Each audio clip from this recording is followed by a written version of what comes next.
to our sponsors, Ultimate Guard. Seriously, those guys, they're helping us out so much. Ooh. And we got Javier Ruiz and Jeskai. You asked for it, right? And Jaime Gonzales on Painter. I've seen Jaime play earlier. Yeah, he was yesterday also in the top 4 of the Team Trios event. Oh, so he knows what he's doing? Yeah, he mostly not that. He grinds a lot of Magic Online, but he's mostly Modern and Pioneer player. Oh, okay. So he picked up the easiest deck in Legacy. Just run it. Painter. 1-2 combo, like you go turn 1, Painter, turn 2, another Soul Land, Grindstone, activate, GG. Yeah. It doesn't happen nearly as often as I wanted to. Jaime's from Madrid and Javier Ruiz is also from Madrid. I knew Javier like for over 10 years. He's always... In the past, in the shop, he was the Pox guy. The Pox guy. And from there, he was the blue-white control guy. He always likes to play the big control decks, like Beanstalk control, Miracle control, all those dual. But he's a very good player, and he plays fast enough. He plays very fast, so he finishes his matches almost always. Well, we'll see. Actually, is that Tamio in hand? Tamio, yes. He didn't play it on the first turn? Yes, because he has Spell Pierce. So and he knows what he's up. Oh, he thinks he's maybe playing against like Blood Moon or something. Yeah. Javier he's very good at scouting. He always knows what plays everyone. Yeah, I mean, if Painter goes first and doesn't play anything on the first turn, there's a good chance he play Fable of the Mirror Breaker on the second turn. So he's like, oh, okay, maybe I can Spell Pierce that. Kai and I were talking about how nobody plays Spell Pierce. It used to be such a big card, and now you barely ever see it. But there is something called Force of Negation. Yeah, that's a card, right? what do you think is how much mana more do you think costs Spell Pierce over Force of Negation? How much mana more? From 0 to 1. 200%. Infinite more. More. Okay. If you want to put it like that, okay, sure. By the way, I'm excited. I want to see Painter in action. I think Painter is a very good deck now. And for the Scam metagame, it's a deck that fights very good against Scam, but being able to play whatever deck you choose for this event, or mostly every deck, I think people will pivotate towards Scam because it's more the easier deck, because it's a tempo deck, and it has a combo, the upside win button.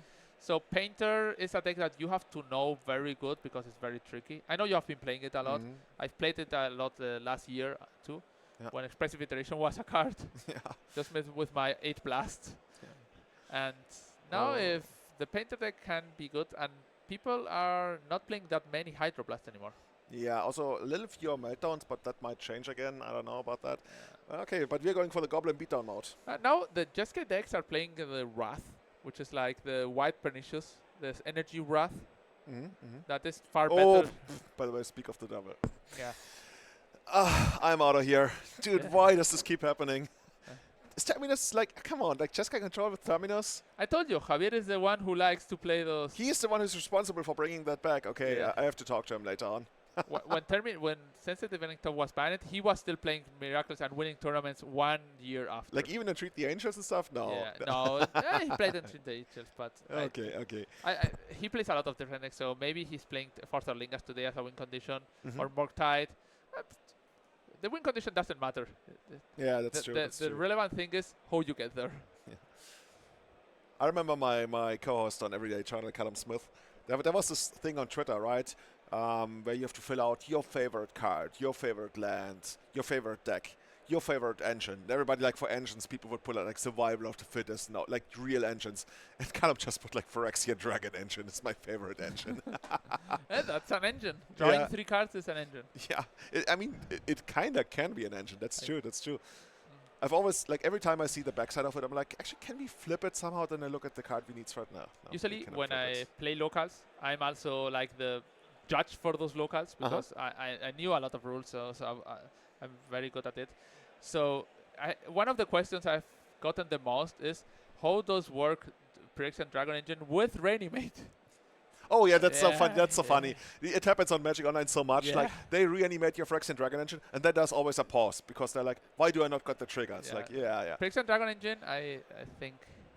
You think we can show it on screen? Yeah. You can tell what it does, but yeah. So basically, first of all, it's a 2/2 with double strike for 3 mana, but also it has Unearth, so you can play 3 mana and 2 red. to get it into play as an activated ability as a sorcery from your graveyard. It's not something that can be countered. Interestingly, you can still respond to that activated ability. Surgical it, for example. Yeah, a lot of people don't notice that because they feel like it comes to play immediately. To make it very quick, when it comes to play, you can discard your hand and draw 3 cards, but it only triggers it if it came into play from your graveyard, which is like a very rare wording. Yeah. It's not when it comes to play from the graveyard, but from your graveyard. So if you reanimate it, congratulations, you got a 2/2 double striker. Also, you denied your opponent the opportunity to use it later on, but you do not get the loot ability out of it. Yeah. And here we see Ruiz playing Brainsword, the poor man's brainstorm. Brainstorm, yeah. If you want to put it like that. Or the greedy man's brainstorm when you want more brainstorm, which is the case. Yeah. Oh, dude, I can see which type of player Javier is. Yeah. You haven't noticed something, who the chat noticed. This is game 1. What card do you see that is very strange to see in game 1? For me, nothing really. There is a Flusterstorm in the graveyard. I mean, yeah. Who plays Flusterstorm in the main main deck? It feels pretty weird right now, honestly. You're not playing a combo deck. Yeah. But Maybe if it's like a one-off, maybe. Did we win the Flusterstorm fight over like one of the Pyroblasts? Yes, and it can be very good if you play like Brainsword. Your opponent plays, for example, Lightning Bolt or something, and you respond with Brainsword, and they Pyroblast it, and you get Flusterstorm both of the... Yeah, that's a classic, like, I play a spell. No, wait, how does it go? Like, the opponent plays a spell, you crack your fetch land and response, they stifle it, and then you Flusterstorm the stifle and the spell. That's... Or if you are even older, if they cast a spell, you cast, in Vintage, they cast, like, Tinker, you cast it in response, Ancestral Recall, and your opponent Force of Will your Ancestral Recall, and then you played Misdirection on the Force of Will. That was one of my favorite plays in Vintage, like 50 years ago. You're very old. Yeah, that works. That works very well. Okay, so we're gonna put another painter, actually a painter into the graveyard. Yeah, I think the first painter was Terminus away, and now second Terminus for 3 cards. Now. This probably means that this Tamilla is gonna run away with the game. Very much so, yeah. Like Jaime was hanging in there, also getting rid of the ancient. I keep calling it ancient, the Great Furnace, to draw 3 cards on the Phyrexian Dragon Engine, but that's still not gonna be good enough. Also, oh, dude, I see a 4th Erlingas in there. Okay, now we know the win condition. Yeah. Drawing all your deck and place a huge 4th Erlingas. Second Jaime, dude, that's actually killing myself inside. Okay. Counterbalance. Oh yeah, sure. What year is this? Yeah, but seriously, what year is this?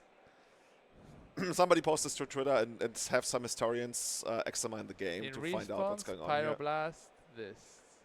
Okay, still. Are we going after the Planeswalker? What is happening here? Jaime is playing Pyroblast at the end of turn? Or no, he was tapped out of red mana. That's no way. He let the counterbalance resolve. Yeah. And then later on he tried to okay, Pyroblast. he was tapped. Okay, so yeah. Okay, yeah, that's. I feel like this kind of matchup you want like Urza Sagas and stuff to just like put on pressure and like make them use their Terminus if they have to. You can also just like go for a fair game, but Terminus is just so brutal. A lot of times like you are ready to just like have your value creatures destroyed, but if it's like everything and it goes out to the bottom as well, you can't even like properly Phyrexian Dragon Engine. Yeah. And now I don't even feel like it gets all that much better for Painter after boarding. It feels like it's probably gonna get better for the control deck. Like so against the Miracle deck, especially against the Javier's deck, the longer the games go, the less good your spot is because he plays a lot of card advantage, a lot of Haymakers cards, a lot of... So you need to win fast and do as good as you can. But that's not gonna be easy. I wonder if he's playing that Phyrexian Devourer combo. I don't like it all that much, honestly. I think it's pretty good. Yeah? Because I think Cauldron is a great card in the meta game against all those scam decks. That is, and just the Phyrexian combo makes that every of your creatures, you just combine, sorry, you just combine Cauldron and the Goblin Engineer, and every threat, every creature you play is always threatening lethal. Potentially lethal, yeah, but if you get to that point, sure. So a lot of times, like, I don't really like it, I don't know. It's like Surveillance. Yeah. Like, how good are Surveillance? When you first saw them, it's, they come into play tapped, and so, But the thing is not that you draw them. The thing is that one card in your deck is Yeah, most yeah, easier yeah, than yeah, no, one card no. in your hand. So, when you draw the Devourer, you want to maybe Yeah. concede, but I mean, you still have Fable of the Mirror Breaker Yeah. sometimes, like, and you also can like Phyrexian Dragon Engine but in a way. if you have a Fable and you draw the cards, I think you're in good position. yeah, that's true. It's like the 30 when you on top with a Knight of Reliquary, you are already winning. So let's see what Jaime is going to be up to. On the left side, we got a Ponder, we got another Tamio, a Spell Pierce, some lands, and it looks like Javier is on a mulligan to 6. Oh, we're gonna. Okay, this I like. What is that? Grindstone. That's Grindstone. Oh yeah, the it looks one like from it. the Yeah. The Cowboy from side. Outlaws of Thunder Junction. Cowboys of Thunder Junction. Something like that. Outlaws of Thunder Junction. That's true. That Grindstone is pretty good, the art, but those white cards that you can't read. On Magic Online, it's a seeing deck list that are stacked one card over the other. Every card name is Prosperity or something like that. Yeah, Prosperity, right? Yeah. I had that come up the other day and I was like, my opponent's playing Prosperity? Like, oh, okay, it's something else. Yeah. It's been a while since I've seen Prosperity. Yeah. But yeah, I like this opening. I've always been a big fan of Turn 1 Saga, and then if you have the Ancient Tomb, to just like put on pressure, especially on the play, pressure. And the opponent has to do something about it. Like it gets really good once they have to use spot removal spells in your constructs, and you feel like, yes, come at me. I can tell you, Javier always has a lot of answer for the construct. He Yeah. loves to play 3-4 dress down. You created a monster there in Yeah. Madrid. I don't know. I wish he would go back to Pox, okay? this is not what I want to see. Tamia, okay, coming down. I think also Javier was the one who won our yearly league by results. Like you get points each it's league. We play every Sunday in Madrid Legacy tournament, and he was the one who won the whole tournament, the whole yearly league by quite some points, maybe 20 or 25 points from the second place. That's a lot. He's a very dedicated player. Yeah, he only plays Legacy and he loves to play. He also the classic player who will go to your house to play against you on a Thursday evening because I want to play. I want to try if my new Terminus deck works. Okay, so what are we gonna get here? We already have the Grindstone. Sometimes I like getting Mox Opal, but it's actually not in a lot of lists that I've seen lately. Cameo is out there. What would you get here? It's actually kind of hard to... It depends on what I have in hand, but nothing really excites me. Like maybe even just like where we probably took out Soul Guide Lantern, might not be in the deck anymore. So you might end up in a spot. Yeah, Mox Opal, right? That's fine because that also allows you to keep up some more like structural pressure. Like if you can now get a second Soul Land and run out, let's say, Fable of the Mirror Breaker, that's still something that's around even if you get Terminus now because Javier will have to do something soonish. Okay, we're just getting a second Saga. I don't hate second that. Saga. Yeah. This is the classic game where or you deal with Saga or the game is over. Yeah. So there's a Vexing Bobble. Vexing Bobble makes it so that the Force of Will is going to be turned off for now. It's an attack for 5, I believe. Cameo. Oh, jumping for a jump block? Oh, and flipping it. Oh, nice. But nice. Tamiya, you can't flip the Tamiya in your opponent's turn. With Ral Sarek, you cannot. Because Ral Sarek, the new from the Storm deck, you only in your turn when you can flip it. In a turn. In a turn, okay. Yeah. The Ral doesn't flip on your opponent's turn when you cast a spell. Oh, I didn't know that. Yeah, okay. It's the first time it happened on Magic Online, and I wanted to save with a ritual my Ral, and it didn't work that well. Yeah. That's a pretty cool play though. That you basically you get your own kind of maze of it at that turn. Flip the Planeswalker. Okay, I'm curious what else Jaime has going on in his hand. Like right now he's putting on a lot of pressure. He has a Welder, he has... lands. Welder, Mountain, Projection, Devourer, I think. Everyone's favorite card to draw. Yeah. And Ponder. Okay, Ponder, this is like where you find Terminus. Or Wrath. Oh, yeah, oh god. Or Wrath. Oh god, dude, what is this deck? Can we just like please like not talk about production? Can we move on to the next match or something? Like, okay, I guess it's already our backup future match. No, dude, if Javier wins this tournament and people start playing this deck, I'm out of here. He already. I know he didn't play a land. It was turn 1. He played a land. I'm not sure. Let's see. Brainstorm. He did play a land. Yeah, he did play a land because Yeah. last turn he only had 2. Yeah. Yep, he did time you and flip with Brainstorm. So yeah, it's still at 19, so still in a good spot for Wrath in next turn. Yeah. He could just wait. Yeah. It's kind of funny, like I wonder whether he's like scared of the grindstone, so he will just like prismatic ending the grindstone. Just in case Jaime rips a painter or something. That's quite thinking ahead. Probably the right play. You're gonna win next turn, so don't risk it. And also, if you prismatic ending the grindstone, you're like telegraphing that you don't have the wrath. Like he used prismatic ending, so maybe your opponent doesn't. Next level. Oh, now or wrath is also gonna destroy the artifact land.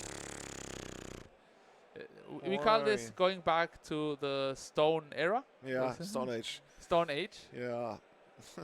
I mean, he can rebuild by... Oh, no, wait. Does the Saga get destroyed? Yes. Saga gets destroyed as well? Oh, God. It's like Pernicious Deed. Like, we are gonna be left with, like, Ancient Tomb. Yes. Oh, okay. The most expensive card, at least. Oh, God. Hey, really? Oh, God. Everything is so expensive now. I mean, okay, on the other hand, we get to play 10 proxies in this tournament. I love that about this tournament. So people can, like, get something together even if they can't play it. But yeah, right now Jaime is figuring out, hey, how soon am I going to win? Yeah, so not anytime soon. 1, 2, 3, 4, 5. That's 10 minus 2. That's 6, right? 8. So 12. I know. No, that's 10 because Tamillo makes them minus 1. Oh, minus 1. Okay. Yeah, because of the artifact land. So that's a huge oh attack. My God. More things. Poor Goblin. He doesn't know what he's in for. Okay. Shaboom. Yeah, Javi knows exactly what he's going to do now. Yeah, white Pernicious Deed, as my friend once called it. I guess a lot of people do. So, if you were gonna bet for one player all your money, you are the painter person. You should bet for painter. I will bet. I'm actually all my money. That wouldn't be all that much, I think. So let's just go out there. Okay, let's see. We're gonna take out your entire board. And we're going to set you back to a single land with like 2 or 3 more lands in hand. Oh my God, He has Fabled and... You think that's Fable?